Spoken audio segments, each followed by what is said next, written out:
We're pleased now to hear from Neil Coville, who will talk about silica tubes and spheres as supports for iron Fischer-Tropsch catalysts. Thanks, Cal. The talk I'm going to present today is a collaborative venture between ourselves in Johannesburg and the Myers group, the Myers group at the University of New Mexico. So I've got the two symbols at the top. And the funding these days is going to come from this little sea change symbol that you see above, which is a government organization basically that's going to support particular Fischer-Tropsch catalysis in South Africa for a while. So that's the symbol that's right. Talk. Right, Fischer-Tropsch catalysis is what we've been hearing about all morning.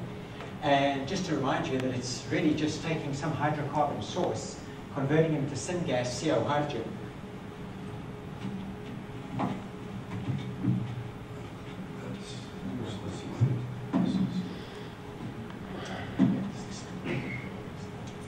So it's taking some hydrocarbon source, coal, oil, or whatever, and converting to syngas and then back into a hydrocarbon.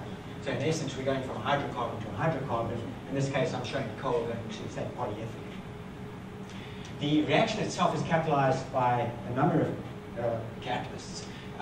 Cobalt and iron, in particular, the industrial catalysts used. But you can modify the behavior of this reaction by the use of promoters. For example, if you're using iron, it would be potassium and copper. The reactor technology itself will determine the type of product you get.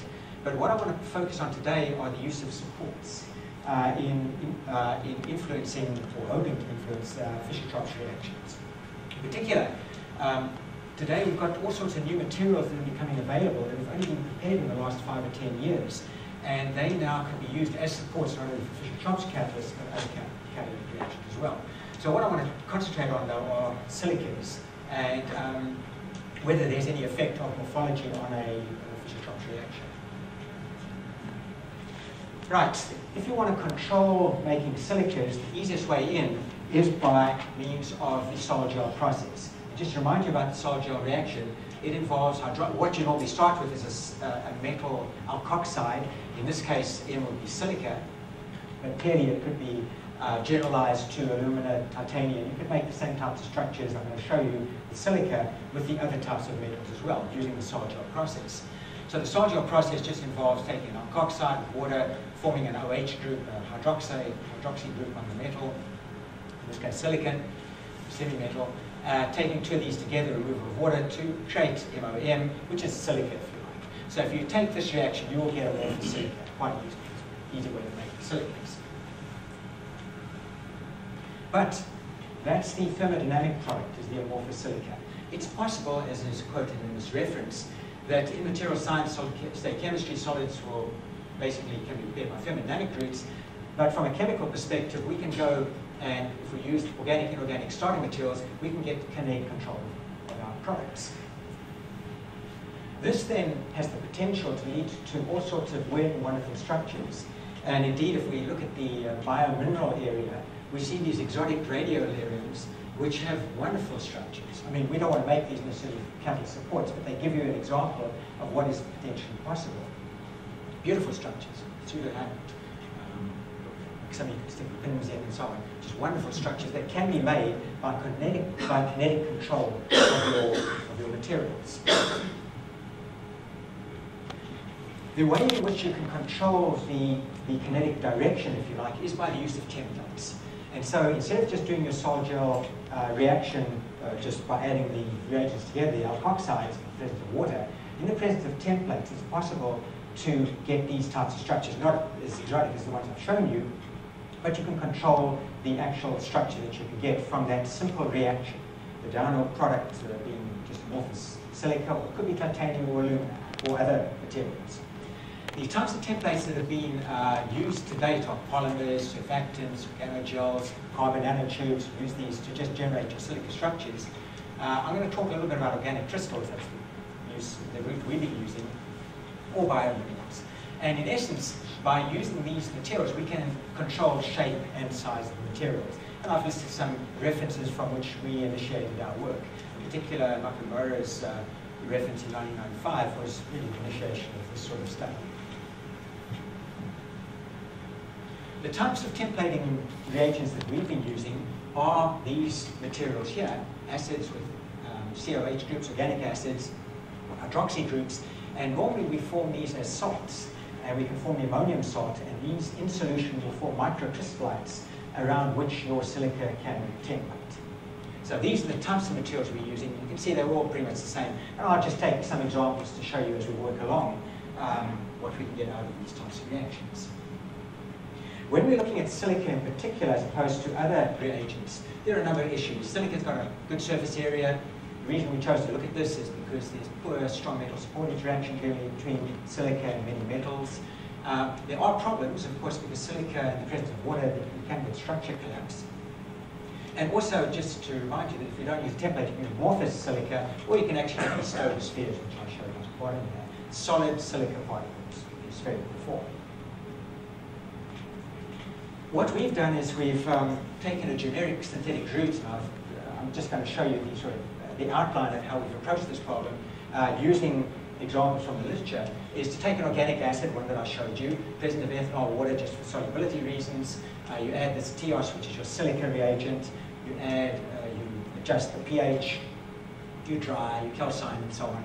And we've looked at many variables, many types of reagents. Just to give you a sense of this, if you take, for example, the effect of ammonia, which is just the pH effect, by adjusting the percentage of ammonia against either number of tubes or tube length, you can see that you can impact on making the tubes themselves. So you've got control over the tube synthesis, either by, in terms of numbers of tubes or percentage of tubes versus other materials, and of course the length. So this is just the generic approach that we've used to make these materials. And just to give you a sense of this, if you take, for example, the effective varying time before addition of ammonium hydroxide as one of the variables, you can adjust the time versus the number of tubes, and also the length, the diameter. We also get some spherical particles, which I'll show you in this time as well. And so what I'm trying to suggest to you in this transparency slide is that we can adjust the length, and then, of course, then we're going to get a variation of length and breadth and so on within this reaction time. But you can also adjust whether you're getting tubes or not, and I'll talk about this fragmentation issue this time as well. You can get typical absorption, desorption isotherms for these materials. They're classic. There's nothing particularly unusual about them. They've got micropores, mesopores, as what you expect. So, just to give you some examples of the types of structures that we can generate and what we'll use for the Fischer-Tropsch study, if we take citric acid as a template, just by varying the temperature from room temperature up to 75 degrees, you'll notice that we get particles that are closed, solid, versus hollow sphere particles. So purely changing temperature can impact on the type of spheres that you're going to get. If we vary, and there's some other variations as well in this reaction, but in principle, in terms of temperature, if we go 75 degrees, we get these hollow spheres. Drop to 0, vary under different pH conditions, we can get these what are called worms, classified as worms, like tubular materials made of silica. So purely by changing the temperature again, under a certain set of conditions, we can vary the type of silica that you get. And if we use dialtonic acid, for example, as an alternative reagent, a templating reagent, we can get these massive bundles of hollow tubes, and they are hollow, as you can see here from this 10 image, and beautiful tubes that are formed in this reaction using dialtonic acid under the appropriate reaction conditions. There is a problem when you make these tubes or spheres, and that is shown in this transparency slide here. If you notice what I'm showing here, 10 images in an aging process where we've taken the reactant to high temperature. We start off with spheres, tubes, you can see are hollow spheres. And if you leave your material in base, as you anticipate, the silica is going to start dissolving. And so consequently, over a period of time, you can actually get back to amorphous silica. So clearly, what I'm trying to suggest here is that control of conditions is very important in terms of the product that you're going to get. And this is shown by this series of transparencies here, some pictures here. Right, so what we've done is we've taken these various shapes, forms, these different silica morphologies, and we've actually then carried out a Fischer-Tropsch study on materials where we've taken iron, copper, potassium, we kept the potassium and copper the same, and we've varied the amount of silica, the silica coming from these different sources. We've done the reaction under typical Fischer-Tropsch conditions, well, we understand Fischer-Tropsch conditions, 250 degrees, 8 bar, CO high tube of 2 to 1. And before getting onto the Fischer-Tropsch work, just to show you what happens when you add iron, if you take the hollow spheres and you add iron, you get materials that look like this, where the iron is actually interacting with the silica, as you can see here. We do get, on occasion, broken shells, which is clearly going to impact on the results. The Fischer-Tropsch study we've done is a survey study. We wanted to see what we would get out of this, whether there was going to be an impact on morphology. So clearly, in the second step, one's going to have to control issues like the breaking of the spheres themselves. This suggests, in this instance, you can see this is a very thin shell. What you'd like to do is create much thicker shells, and that can be done by control of the reactive conditions. If we take Stover spheres, for example, these were made with citric acid, and you notice that it's quite different in terms of the way they interact with the iron. There is interaction with the iron and the silica, but you'll notice large particles associated with the silica, so there's less interaction under the conditions that we're using. Whereas with the hollow spheres, there was more interaction, suggesting surface chemistry differences between the solid spheres and the hollow spheres. Again, these are just at different sizes, 19 nanometers. Tries to give you a sense of how big these spheres are. Similarly, when we take the tubes, it is possible to get the iron in the tube. We can get the iron outside the tube, and clearly this is a function of the loading and the methodology used to actually add the iron to the silica tubes in this case. You can see that they are hollow tubes. Sometimes they fill over here, and sometimes they say the iron is on the outside. Just, we've got a comparative study that we did with Ruhr-Chemie catalysts just to give a sense of what the silica, how it would shape up against the silica that's used in the Ruhr-Chemie catalyst. And here the iron and silica is well mixed, so you get a tin picture in which some of these black spots here would be the iron, but it's a completely homogeneous mixture.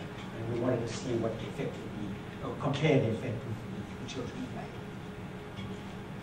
made. In terms of reducibility, this is a TPR study, so we're looking at hydrogen uptake. The Ruhr-Chemie catalyst basically reduces the temperature shown here.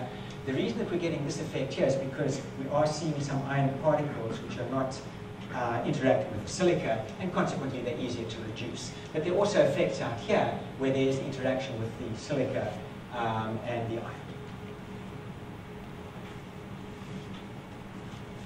The BET results, just to show you that these are, the Ruhr-Chemie is a high surface area material.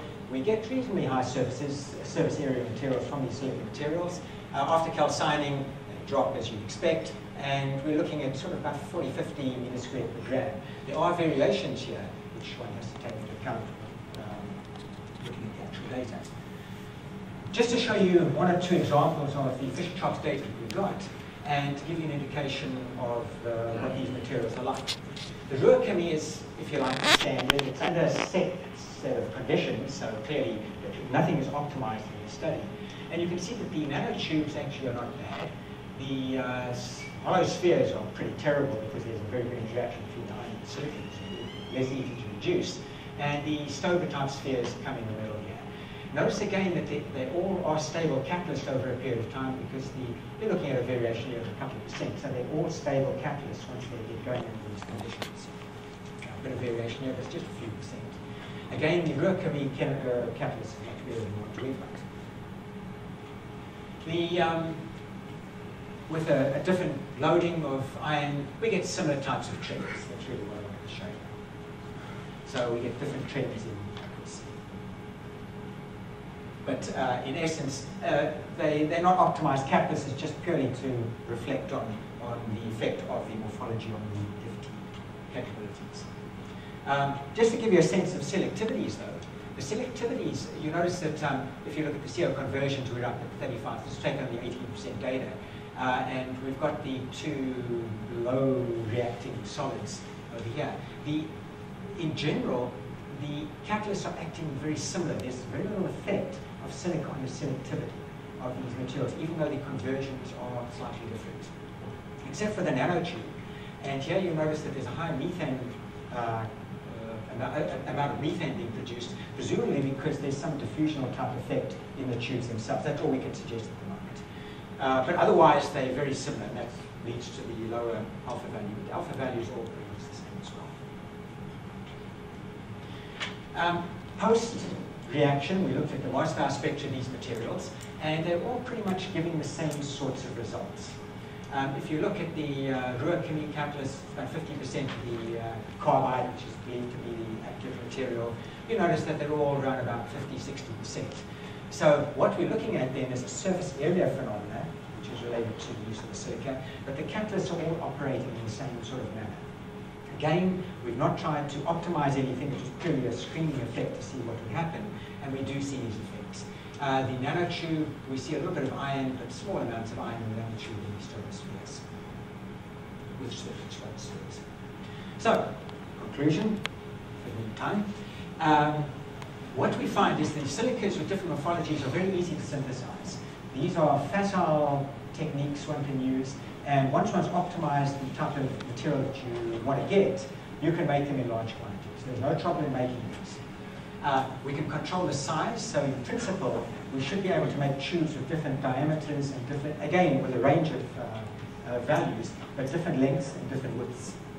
The surface morphologies can affect the activity in particular, possibly the selectivity in terms of the nanotubes, but again, we've got to explore that issue. And the reason that we actually took this study up was this issue here: can curvature effects be explored? Because these silica nanotubes potentially are tubular, and the question is, if you put iron into tubes, different widths, can that curvature affect the material itself? We haven't done anything about this yet, but that's the philosophy behind what we're trying to do. Finally, just to acknowledge the people who did this work, Emma McQuena did a PhD on this. Mangesh Bor was the fellow at UNM who did most of the TEM work, and the other members are members of the group who are part of the Fischer-Tropsch process. And down the bottom is a buyer who's part of our group. And I thank you for your attention.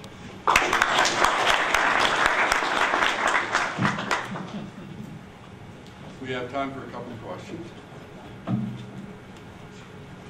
It looks like people are wondering.